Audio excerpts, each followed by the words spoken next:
the MRI. So what do you think? Which one is superior, CT or MRI? I think for students as well as for all of us, the investigation of choice is a CT scan.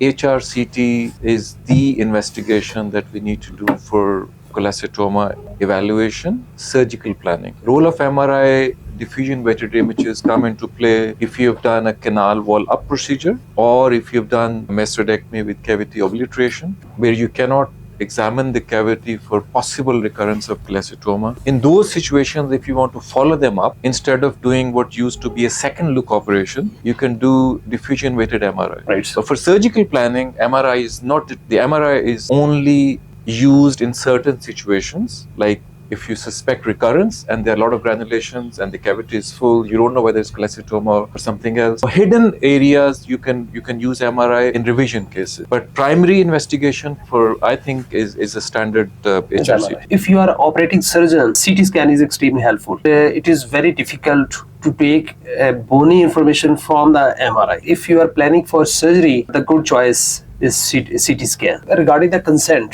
so we are interested to know how you counsel your patients that you are planning to do the modified radical mastectomy, or you consent, take the consent from the patient. I think it's ignored area, and I think it's a balance that you have to achieve, because this surgery has potentially a lot of serious complications. Right. The possible complications of facial nerve damage, dead ear, damage to the dura and CSF leak. These labyrinthitis, these are serious complications. So if you tell that patient the possibility of all these things, then I think a lot of patients would choose not to have the surgery done.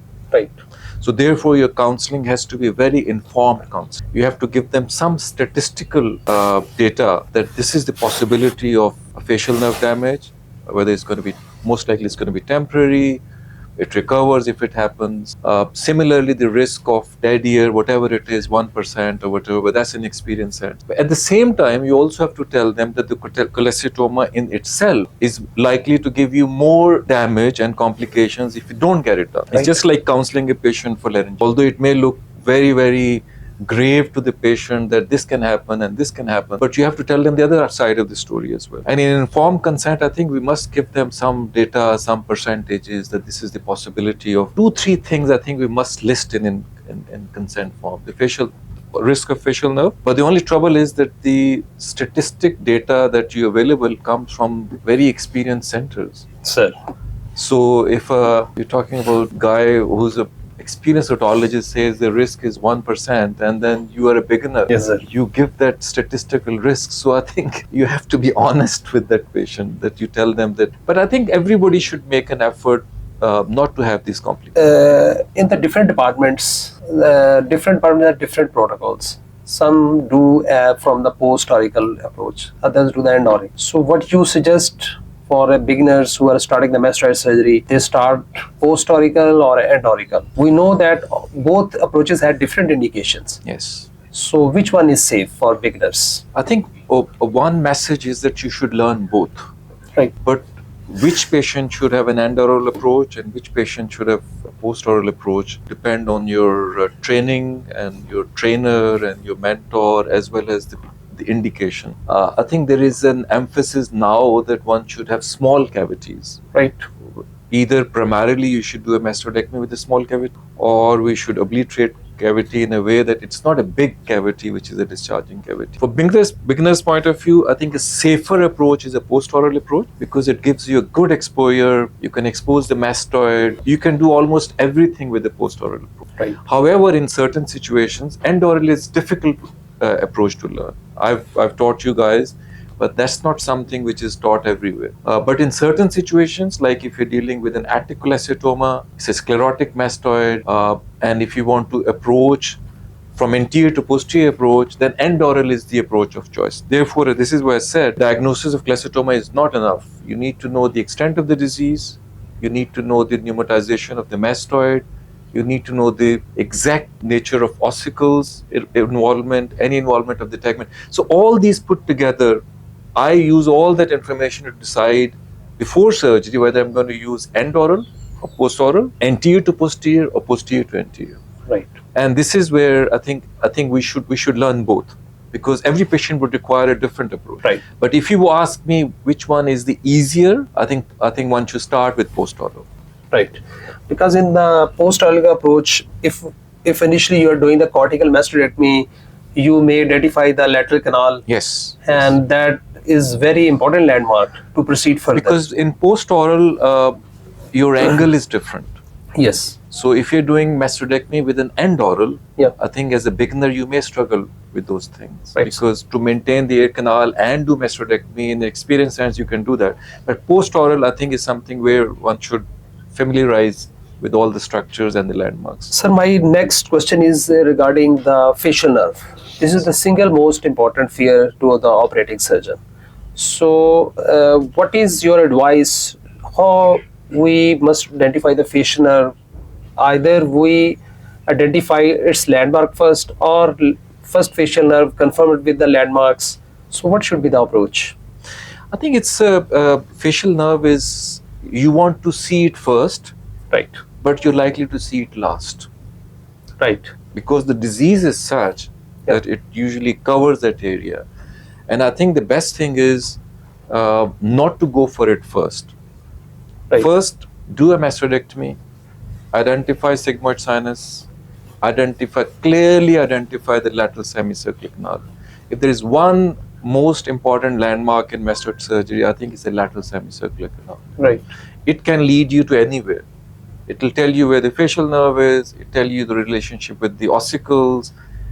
So if you identify that, what I usually suggest is that you clear the disease from all other areas and then come into the area of the facial nerve. One should know the anatomical relationship of facial nerve with the lateral semicircular canal. And what I usually teach is that remove the cholesteatoma from the mastoid, clear it, know where your facial nerve is, take the bridge down, and then start peeling off cholesteatoma from superior to inferior. As you peel it off from superior to inferior in the attic, automatically your facial nerve comes into you. Right. If you try to look for facial nerve first, it's impossible. So very gently with a cotton pledget or with the frying pan or whatever, once you've cleared the attic, try to peel the fascia, the matrix of the cholesteatoma down into the middle ear. Facial nerve is the first thing which uncovers. Right. Do that. Sometimes there is extensive granulations in the facial nerve region, and there is a bleeding, and the incus is absent. This is a difficult situation. In our last mastoid, it was very difficult mastoid. So there was no ossicles, it was only granulations, and there was no bony covering. Was it cholesteatoma? Yeah, that was cholesteatoma. So give some tip how to handle this situation. I think granulations are more difficult than cholesteatoma itself. Right. Which means it's an osteitis, and if it's involving the facial canal, then it's going to be difficult to peel it off. One of the objectives in modified radical is that we want to clear the disease, and we want to reconstruct the cavity. Right. With a graft like you've shown in the tympanic cavity as well as the mastoid air cells, mastoid cavity. But that is one situation where if you're not sure that you've cleared the disease completely, then I think one would be reluctant to reconstruct it. Right. Similarly, removing granulations, tough granulations from the facial nerve can be very difficult. If you've removed the cholesteatoma and the matrix and you're not sure about the granulations, at times it is safer to leave it there. I use very fine cotton wool balls, and you just gently scrape off. Right. Not with the instrument, not with the needle, not with the frying pan. You just use cotton wool, just scrape it off the facial nerve if possible. As long as you don't damage the facial nerve bundle, you're not going to have facial nerve paralysis. And if you're really struggling, I think you remove as much as you can.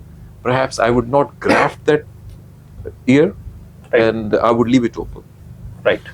If the cholesteatoma is in the oval window, because to handle the stapes in this situation is quite difficult, because when we handle the stapes in stapes surgery, it is a fixation of the foot plate.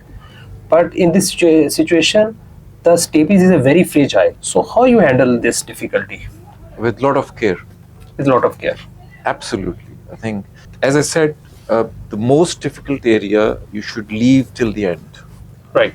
Do everything else. Do mastectomy, canal wall down, expose the facial nerve, divide the processus cochleariformis tendon, clear the middle ear space, and leave this bit till the end.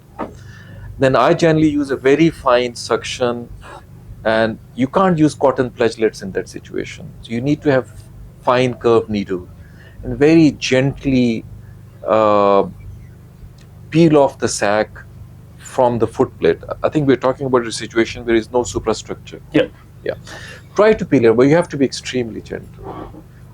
If you think you're likely to cause a lot of movement of the foot plate, some people propose you can leave the matrix there and don't graft the cavity. I usually try to remove the cholesteatoma from that area. In case you dislodge the foot plate, you should put a little graft on it and plug it with a little bit of fat. Right. But if you remove the foot plate, at least you're sure you've removed it. But it's something which has to be avoided.